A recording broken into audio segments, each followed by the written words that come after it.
미국 뉴욕에 위치한 보스턴 대학 한국을, 국가 취급도 하지 않는 미국인 인종차별을, 서슴지 않는 미국인 한국을 성형 왕국이라며 조롱하던 미국인들까지 그들이 앞다투어 포리아라는 알 수 없는 말을 하며 오는 겨울 한국을 가겠다고 선언했던 이유는 무엇일까요? 안녕하세요. 저는 미국 뉴욕 보스턴에서 살고 있는 바바라 윈터라고 합니다. 저는 스스로를 완벽한 사람이라고 믿으면서 살아왔어요. 그리고 그렇게 되기 위해서 노력해왔죠. 실제로 학교에서 인기 투표를 하면 항상 제가 1등으로 꼽힐 정도로 미모도 괜찮았고 공부도 잘했습니다. 게다가 뉴욕에서 요식업으로 성공하신 아버지 덕분에 부족한 것 하나 없이 잘한 걸 넘어 하고 싶은 건 다 하면서 살았어요. 제가 원하는 건 항상 이루어졌고 17년 동안의 인생에서 어려운 것 하나 없었습니다. 그런데 18살이 되던 해에 저는 처음으로 제 인생의 걸림돌을 만나게 되었어요. 저를 방해하던 걸림돌은 바로 한국에서 온 수지였습니다. 수지가 처음 학교에 왔을 때부터 마음에 안 들었어요. 자존심 상하는 말이기는 하지만 수지가 저보다 예쁜 건 사실이었거든요. 애가 적당히 예쁘면 주변 애들도 네가 수지보다는 낫지 라고 말할 텐데 또 너무 차이가 나니까 빈말이라도 그런 말을 못 하더라고요. 누가 봐도 거짓말인데 그런 소리를 왜 하겠어요? 당연히 제가 항상 1등을 차지했던 인기 투표의 새로운 여왕은 수지가 되었고 저는 2등으로 밀려났습니다. 그리고 저는 키가 좀 작은 편이에요. 170cm도 안 되죠. 반면에 수지의 키는 170이 넘었고 팔다리가 길쭉길쭉한 데다가 얼굴도 작아서 모델 같았습니다. 한국은 모르겠지만 미국에서는 키가 중요한 요소예요. 남자도 그렇고 여자도 마찬가지죠. 아무리 예뻐도 키가 작으면 여자로 보이지 않는다며 만남을 거부하는 남자들도 있을 정도입니다. 관심 있는 남자가 생겼을 때 키가 걸림돌이 되었던 적도 꽤 많아요. 이렇다 보니 수지는 저의 자격지심을 건드리는 존재였습니다. 당연히 꼴도 보기 싫었죠. 그래서 수지가 뭘 하든 사사건건 꼬투리를 잡기 시작했어요. 그래서 수지가 왔다는 한국에 대해서 알아보기 시작했습니다. 한국에 대해서 찾아보다 보니 옳다거나 하는 게 있더라고요. 바로 한국이 성형 강국이라는 내용이었습니다. 특히 저와 친하게 지냈던 여자애 중에 중국에서 온창이라는 애가 있었는데 걔가 한국의 안 좋은 점들을 전부 알려주었어요. 한국에 한번 가봤는데 여자들 얼굴이 전부 똑같이 생겼더라고. 너 혹시 강남 스타일이라는 노래 들어봤지? 노래가 하도 유명해서 강남에 갔었는데 거긴 진짜 똑같이 생긴 여자들만 돌아다녀. 그냥 그런 게 있다더라 라는 뉴스도 아니고 직접 겪어본 내용이라는데 이걸 어떻게 안 믿을 수가 있겠어요. 저는 창희의 말을 완전히 믿고 수지에게 다가가 말했습니다. 야, 한국은 성형 왕국이라며 그러면서 같은 반 애들에게 강남 미인도라는 사진을 보여주었습니다. 한국의 강남에는 성형외과가 많은데 똑같은 얼굴로 성형한 사람들이 강남에 널렸다는 걸 풍자하는 사진이었죠. 아니나 다를까 모두가 제 예상대로 웅성웅성 거리기 시작했어요. 저는 여기서 끝내지 않고 실제 강남 미인도와 똑같이 생긴 실제 인물의 사진까지 보여주었습니다. 이렇게 하니까 반응이 더 뜨거워지더라고요. 실제로 이날 이후 수지를 꼴끄럽게 보는 시선들이 늘어났죠. 저는 거기서 멈추지 않았습니다. 얼마 뒤 시험을 보게 됐는데 수지가 또 전체 수석을 차지했더라고요. 솔직히 저는 이 부분에는 별 생각이 없었습니다. 수지가 온 직후부터 1등을 빼앗겨서 익숙해지기도 했고 성적 차이가 조금 나야 아쉬운 마음이 들 텐데 수지와의 성적 차이는 이건 엄두도 못 낼 정도로 차이가 크게 나니까 넘볼 생각도 못 하겠더라고요. 전 과목이 A 플러스 이러면 말 다 했죠. 그런데 중국인 친구 창희는 달랐어요. 창희는 매번 애들과 어울려 다니는 수지가 시험을 잘 본 게 말이 안 된다며 컨닝을 한 게 분명하다는 얘기를 했습니다. 심증뿐이었지만 창희의 말은 제 마음을 움직이기 충분했어요. 어떻게든 수지를 물어뜯을 건수가 필요했던 제게 컨닝이라는 건 좋은 먹잇감이었으니까요. 저는 창과 함께 선생님께로 가서 성적에 장난질 치는 건 있을 수가 없는 일이었습니다.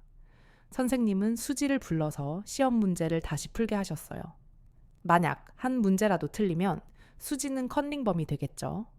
저와 창희는 이때를 놓치지 않고 학교에다가 수지가 컨닝을 해서 선생님과 면담 중이다 라는 소문을 퍼뜨렸습니다. 소문은 삽시간에 퍼졌고 학교의 최고 유명 인사인 수지의 몰락을 즐기는 사람들은 생각보다 많았어요. 역시 가십을 좋아하는 미국인들 답더라고요.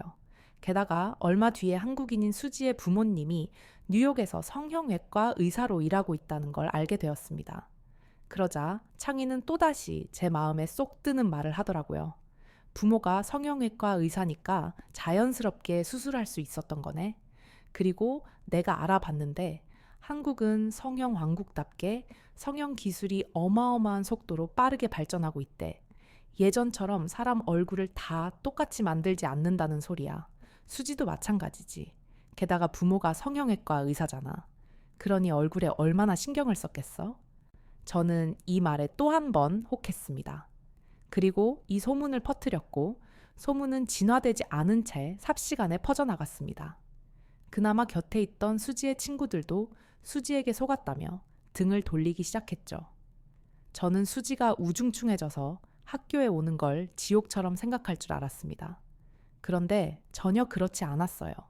정말 아무 일 없는 것처럼 학교에 와서 지나가는 애들이 인사를 받아주든 말든 인사를 하고 집중해서 수업을 듣고 좋은 성적을 얻고 집에서 싸운 도시락을 야무지게 챙겨 먹더라고요.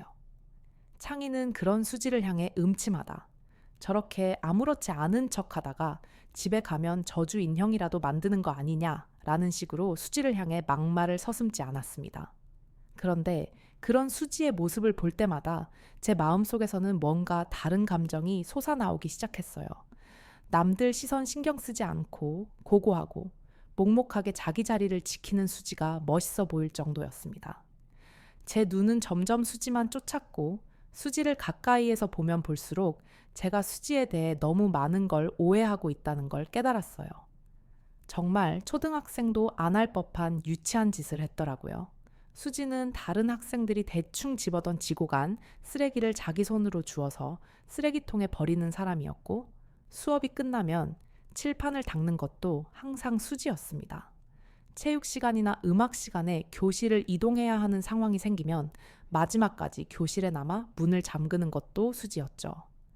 수지를 보지 않았을 때는 몰랐는데 알고 보니 수지는 자신을 괴롭히고 놀리는 저희를 뒤에서 도와주고 있었습니다. 저는 수지에게 미안한 점을 하나 둘 적어 내려갔어요. 적으면 적을수록 너무했다 싶더라고요. 이것들을 가지고 한국에서 왔던 수지에게 미안하다고 사과할 건데 수지가 받아주지 않을 거라는 확신이 들었습니다. 그래도 제 잘못은 바로 잡아야 했기에 미안한 일들을 다 적어서 수지에게로 가져갔어요. 너에게 정말 미안해. 1년 넘게 괴롭혀놓고 이제 와서 이러는 나를 가증스럽다고 여겨도 좋아. 나를 용서하지 않아도 돼.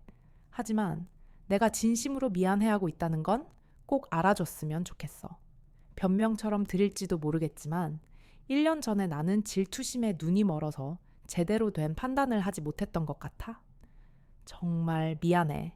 저는 수지의 얼굴도 쳐다보지 못했습니다. 저를 두고 가버려도 된다고 생각했어요. 그런데 수지는 그러지 않았습니다. 오히려 제 손을 잡으며 고개를 들게 했죠. 아, 나는 괜찮아 봐봐라. 지금이라도 사과해줘서 고마워. 사람은 누구나 실수를 하기 마련이래. 아마 나도 실수를 하면서 살겠지. 나도 누군가가 내 실수를 이해해주고 품어줬으면 좋겠어. 그래서 나도 내 실수를 품어보려고 해. 저는 수지의 대인배스러운 모습에 감탄함과 동시에 존경심을 갖게 되었습니다. 분명 나이는 같은데 저보다 수십 년은 더 산 어른처럼 느껴지더라고요. 이후로 저와 수지는 친한 친구가 되었습니다. 창희는 그런 저를 배신자라고 했어요. 봐봐라, 제 성형수술 공짜로 하고 싶어서 한국인 수지랑 붙어 다니는 거야. 두고 봐, 방학 지나고 나면 어딘가 분명히 달라져 있을걸? 분명히 달라지기는 할 것 같더라고요. 성형수술은 아니고 K-뷰티 덕분에요. 저는 수지의 집에 가서 수지가 쓴다는 한국 화장품들을 써볼 수 있었어요. 저는 미국에서 만드는 것들이 최고인 줄 알았습니다. 미국, 그 다음 독일, 그 다음은 프랑스. 이렇게 생각했죠. 왜냐하면 이 나라들이 뷰티나 패션으로 유명하잖아요. 그런데 뷰티의 최강자는 한국이었습니다. 저는 화장품 성분 같은 건 신경 안 쓰고 그냥 좋다는 거 아무거나 바르는데 수지는 성분 하나하나 따지더라고요.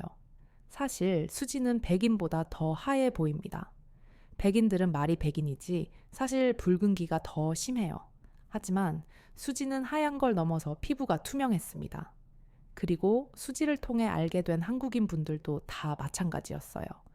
다들 깨끗한 피부에 잘 정돈된 머릿결과 손톱을 가지고 있었습니다. 이걸 신기하다고 하니까 수지는 이게 무슨 신기한 일이라고 오버하지 마 라고 말하더라고요. 그런데 이건 정말 놀랄 일입니다. 미국 패스트푸드점 직원이 음료를 담는 영상이 SNS에 올라간 적이 있었어요. 그런데 그 영상이 엄청난 논란이 되었습니다. 직원이 아주 긴 인조 손톱을 붙이고 있었는데 인조 손톱잇과 진짜 손톱 사이에 때가 껴 있었거든요. 위생 논란이 있었던 거죠. 그런데 여기서 놀라운 사실은 이 논란이 해외에서만 있었다는 것입니다. 미국인들은 그게 뭐가 문제인데? 라는 식으로 반응했어요. 제가 왜 한국인들의 위생 상태에 놀랐는지 아시겠나요? 게다가 제가 학교에서 만난 미국, 유럽권 애들은 전부 씻는 걸 굉장히 게을리 했습니다.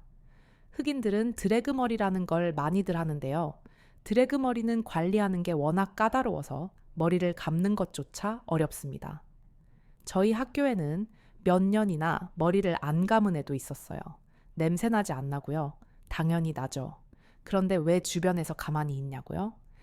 냄새가 역하기는 해도 사람 머리에서 냄새가 나는 건 어쩔 수 없는 거라고 생각하기 때문입니다. 만약 한국이었다면 사람 머리에서 냄새가 나는 건 어쩔 수 없으니 냄새가 나기 전에 깨끗하게 씻어야겠다라고 생각했겠죠. 하지만 여기는 미국입니다. 한국인들의 그런 기본적인 위생관념이 통하지 않는 곳이에요. 그리고 수지를 만나기 전까지는 저도 그렇게 생각하는 흔한 미국인 중 한 명이었습니다. 하지만 수지를 만나면서 전혀 달라졌고 겨울에는 4일 혹은 일주일에 한 번 샤워했던 횟수가 하루에 한 번으로 줄어들었어요. 확실히 씻으니까 더드란트 같은 걸 안 뿌려도 냄새가 덜 나더라고요.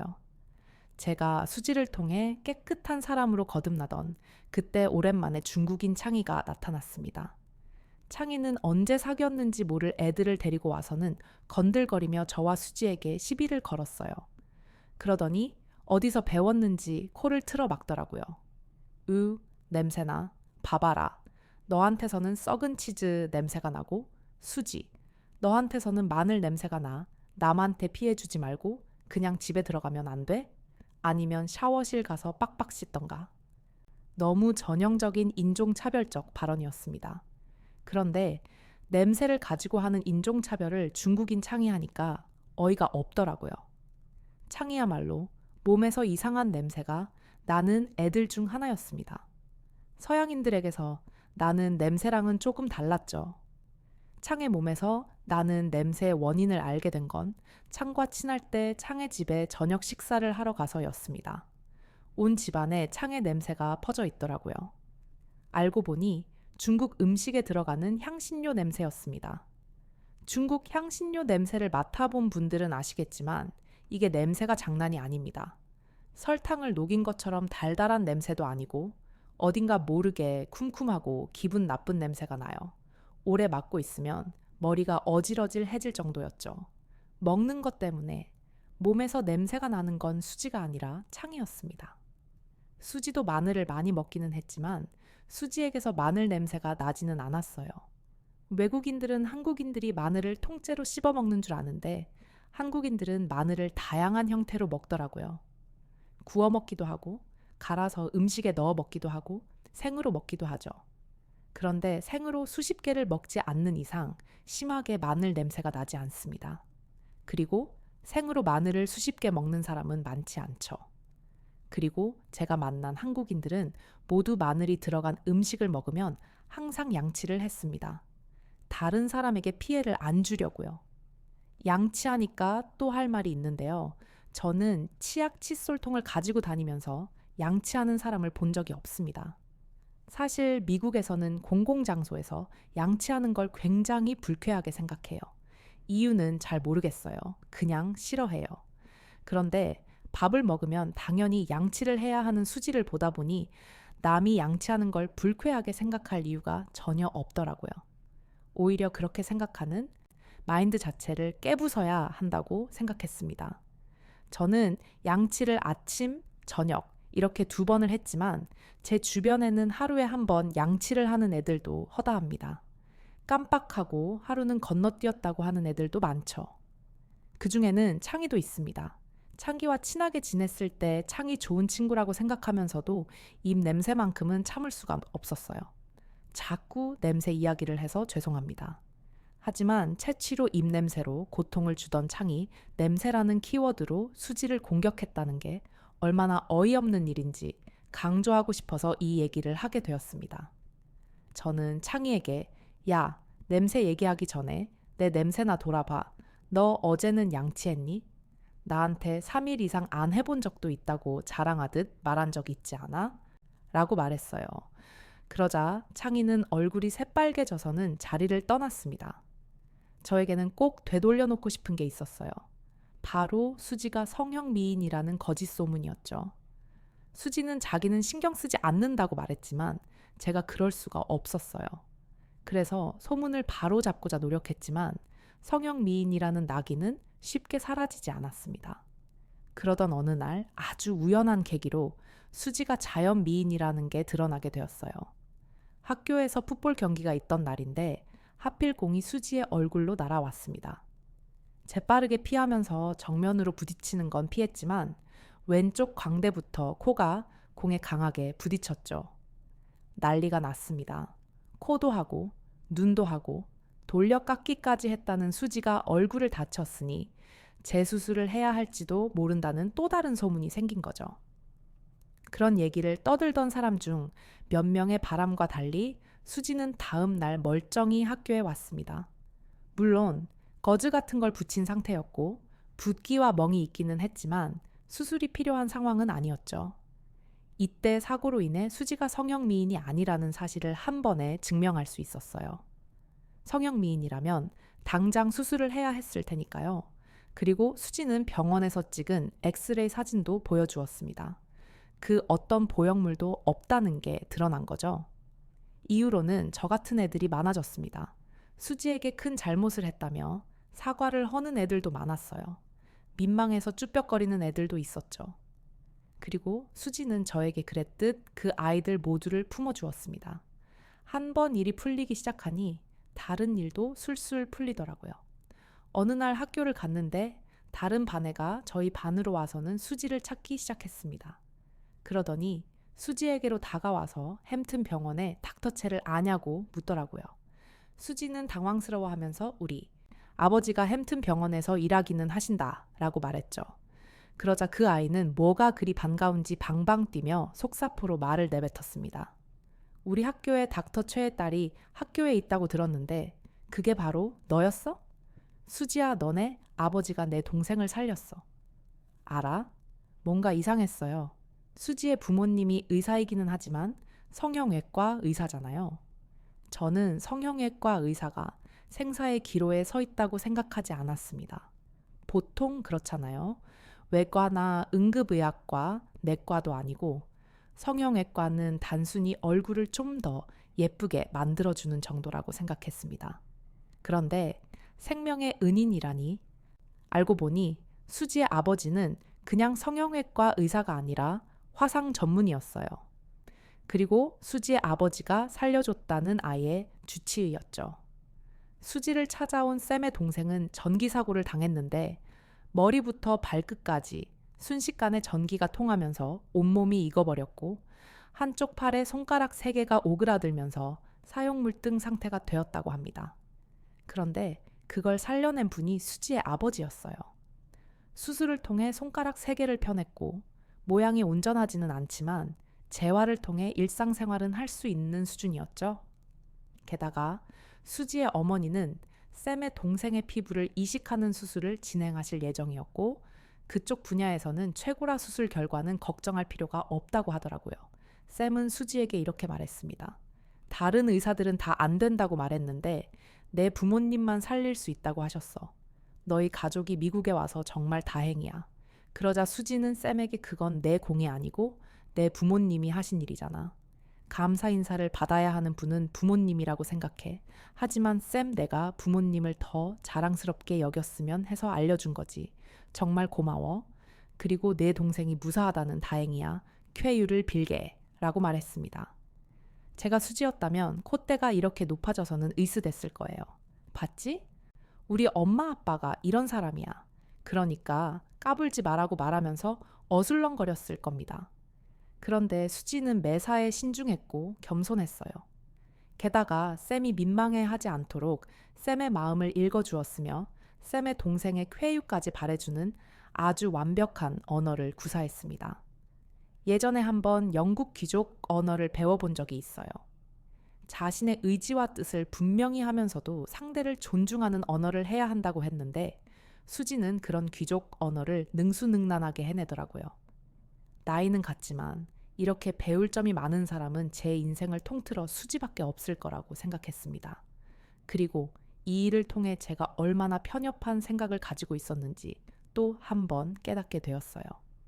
저는 미국의 의학이 가장 발달했을 거라고 생각했습니다. 그래서 수지의 부모님이 한국에서 온 의사라는 얘기를 들었을 때 영어가 안 되는 한인들을 위한 병원을 운영하시겠거니 생각했죠. 그런데 전혀 아니었더라고요. 미국 의사들도 감히 못하겠다는 수술을 집도하고 살려내는 실력이 있는 분들이셨습니다. 얼마 뒤 방학이 되었고 저와 수지쌤을 포함한 몇몇 학생들은 뉴욕주 롱아일랜드에 있는 휴양지로 향했습니다. 보호자 명목으로 휴일이었던 수지의 아버지와 함께 간 헤라의 부모님도 함께 갔죠. 헤라라는 친구의 부모님은 미국에서 금융일을 하시는 분이신데 돈도 많으신 분이셨고 동양인에 대해서 굉장히 부정적인 시선을 가지신 분들이셨어요. 미국 우월주에 이런 게 강하신 분이셨죠. 아니다, 다를까. 헤라의 부모님의 태도가 굉장히 불량했습니다. 수지의 아버지에게 사사건건 시비를 걸더라고요. 성형외과 의사라면서요. 그거 그냥 돈 벌고 싶어서 하는 거 아닌가요? 모름지기 의사라면 사람 목숨을 살릴 생각을 해야지 지방 잘라내고 얼굴 고쳐주는 게 무슨 의사라고. 그리고 성형은 부작용도 심각하지 않나요?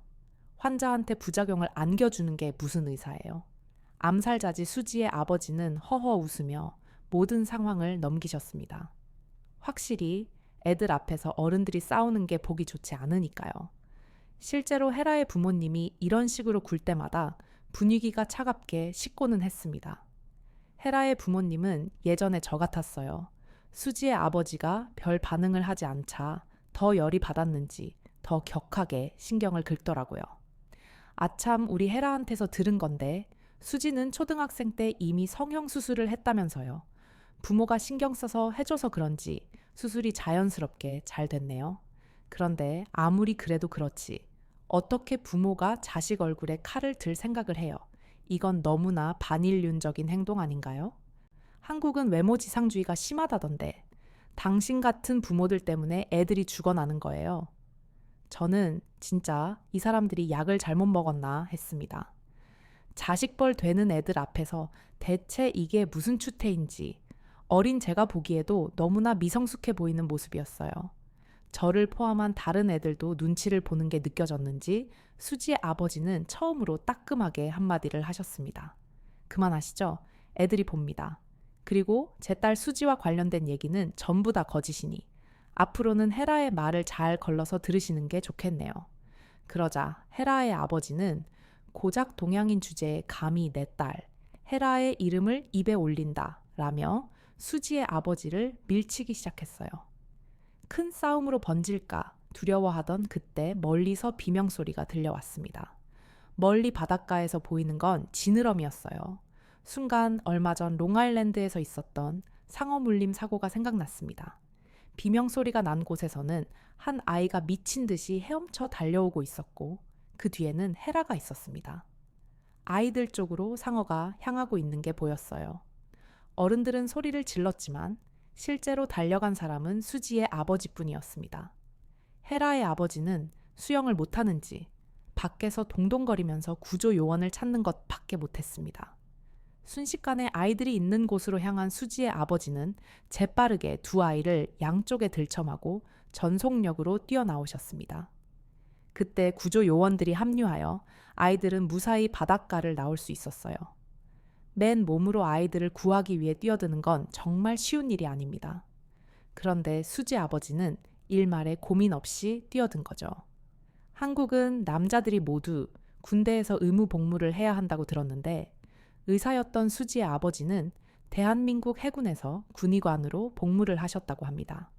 그때 전투 수영 훈련도 많이 했었고 구조 자격증까지도 보유하고 있으셨던 겁니다. 아이들이 모두 무사히 물 밖으로 나왔지만 헤라의 발이 어딘가에 찢겨 피가 철철 나고 있었어요. 그 모습을 봤던 수지 아버지는 서둘러 지혈을 하고 응급처치를 하셨고 수지에게 얼른 신고하라고 말했어요. 피가 워낙에 많이 났던 터라 헤라는 패닉에 빠졌고 그런 헤라를 지켜보던 헤라의 부모님은 빨리 어떻게 좀 해보라면서 수지의 아버지를 계속해서 닥달하고만 있을 뿐이었습니다. 아까까지만 해도 그렇게 무시했으면서 당신의 의사이니 뭐라도 좀 해봐라 라며 애원하는 게 참 이중적으로 보이더라고요. 솔직히 제가 수지 아버지였으면 응급처치만 해주고 앰뷸런스 불러서 태워보냈을 겁니다. 이후로 구급차가 도착했고 헤라 부모님은 헤라와 함께 구급차에 탑승하여 병원으로 이동했습니다. 이후 수지 아버지께서는 저희에게 즐거운 여행을 왔는데 이런 일이 생겨서 유감이라면서 뭉치 돈을 주셨습니다. 그리고는 가까운 곳에서 이걸로 시간을 보내고 수지에게도 아이들과 함께 이곳에서 멀리 가지 말고 근처에서 시간들을 보내고 있으라고 당부하셨죠. 그러면서 수지 아버지께서는 헤라가 갔던 병원으로 가셨습니다. 수지 아버지마저 떠나고 수지는 저희들에게 이런 제안을 하더군요. 그래도 헤라는 우리 친구인데 우리도 병원에 가보는 게 좋지 않겠냐는 말이었어요. 저는 사실 속으로 생각했습니다. 헤라 부모님이 그렇게 수지 아버지에게 시비 걸고 못되게 굴었는데 뭐 그렇게까지 애쓰려고 하는지 이해되지 않는다는 생각이었죠. 하지만 함께 갔던 친구들이 모두 수지의 말에 동의했기에 저희는 병원으로 향했습니다. 그렇게 병원에 도착한 뒤 저희는 병원 로비에서 수지 아버지와 헤라 부모님을 볼 수 있었어요. 그런데 뭔가 이상했습니다. 아까와는 전혀 다른 모습이 내 눈앞에 펼쳐져 있었죠. 헤라 부모님은 수지 아버지에게 허리를 숙여 굽신대고 있었고 수지 아버지는 그런 헤라 부모님을 다독이며 괜찮다는 듯한 모습을 하고 있었거든요. 정말 죄송합니다. 수지 아버님, 저희가 뭘 몰라도 너무 몰랐어요. 저희가 그렇게 무례하게 굴었는데도 우리 헤라를 도와주셔서 감사합니다. 정말 감사합니다. 헤라의 부모님이 눈물을 훔치며 말하자 수지 아버지는 정확히 이렇게 말씀하셨습니다. 의사로서 해야 할 일을 했을 뿐이에요. 그리고 헤라는 우리 수지의 친구잖아요. 이 상황을 알고 봤더니 병원에 도착했을 때 헤라를 보게 되었던 의사들이 응급처치가 너무 잘 되어서 아이가 큰 위험을 벗어날 수 있게 되었다면서 수지 아버지에게 칭찬에 칭찬을 거듭했던 모양입니다. 사실 헤라가 어디서 찢겼던 건지 모르는 상처는 생각보다 깊었고 피를 굉장히 많이 흘려 혼수 상태에 빠질 수 있었던 일을 수지 아버지의 응급처치 덕에 막을 수 있었던 거죠. 그때야 헤라 부모님은 깨달은 거였습니다. 수지 아버지가 아니었다면 헤라에게 나쁜 일이 일어날 수 있었던 거구나 했던 거죠. 수지 아버지는 그것에 그치지 않고 헤라의 발에 난 흉터가 남지 않을 수 있도록 자신의 병원에서 케어까지 해주셨습니다. 그 덕에 헤라는 잘 회복했고 멀쩡하게 일상생활을 하는 중입니다. 이날 이후 저와 수지, 헤라, 샘을 비롯한 다른 아이들까지 너무 잘 지내고 있습니다. 수지를 중심으로 여전히 가깝게 지내며 좋은 시간을 보내고 있어요. 이뿐만 아니라 우리들의 관계를 넘어 부모님들까지도 모두 굉장히 친해지셔서 종종 단체로 많은 가족들이 모여 여행도 가고 식사를 하기도 하며 지내고 있죠. 동양인을 차별하던 미국인 한국은 성형 왕국이라며 무시하던 미국인 한국은 보잘것없는 작은 나라라 말하던 미국인들까지 한국에서 왔던 수지와 수지 가족들이 이 모든 사람들의 편협한 마음을 날려버린 겁니다. 실제로 미국에 유학을 왔던 한국인들, 미국에 이민을 왔던 한국인들, 사실 여러분들이 생각하는 것보다 더 영향력이 대단합니다. 이들의 생각과 이들이 세상을 바라보는 관점은 확실히 미국인들과 달라요. 많이 다릅니다. 제 글을 보는 한국인들은 그게 뭐 얼마나 대단하냐라고 생각하실 수도 있지만 미국에서 한국인들의 도덕의식, 남을 배려하는 마음, 이게 굉장히 신기하고 독특한 행동들이라 이슈가 될 때가 많죠.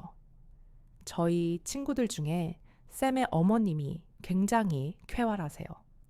저번에 수지, 저, 헤라, 쌤, 이 네 가족들이 모두 모여 식사를 하던 자리가 있었는데 여기서 쌤의 어머님이 우리 이 모임의 이름을 가짜면서 이야기했었어요. 포리아라는 이름이었죠. 뭔 뜻인가 싶어 여쭤봤더니 지금 이 네 가족인 포를 뜻하고 코리아에 리아를 붙여 우리는 국적이 다르지만 코리아로 뭉쳤다는 뜻이라고 하더라고요. 포리아 꽤나 괜찮은 이름 아닌가요? 여하튼 저희 이 네 가족은 오는 12월 한겨울 한국으로 단체 여행을 떠나기로 했습니다. 물론 한국인인 수지 가족들이 선두에 서서 저희를 가이드해 주신다고 하셨어요. 아직 시간이 많이 남아 있는데도 저는 벌써부터 마음이 설레일 정도로 기대를 하고 있습니다. 학교에서도 한국에 간다고 하니까 서로 부럽다고 난리더라고요. 이런 좋은 사람들이 한국에는 지천에 널려 있을 텐데 얼마나 역동적이고 멋진 국가일지 하루 빨리 한국의 문화를 직접 경험해 보고 싶어요. 그럼 제 사연을 들어주셔서 고맙습니다. 안녕히 계세요. 네, 오늘 사연은 여기까지인데요. 포리아 뭔가? 한국인으로서는 자부심이 느껴지는 모임 이름이네요. 이렇게 가족들이 뭉치는데 우여곡절 많으셨지만 앞으로는 언제나 행복한 일들만 가득하시길 응원합니다. 자, 그리고 앞으로 여우튜브 1, 여우튜브 2 이렇게 2개 채널이 운영되는데 두 채널 모두 구독해 주시면 제가 최선을 다해 좋은 사연 들려드릴 수 있도록 노력하겠습니다. 그럼 저는 여우튜브 송은지였고요. 더 좋은 내용으로 찾아뵐 것을 약속드리며 그만 물러가겠습니다. 구독, 좋아요 부탁드리고 그런 고맙습니다. 그리고 우리 구독자분들 사랑합니다. 감사합니다.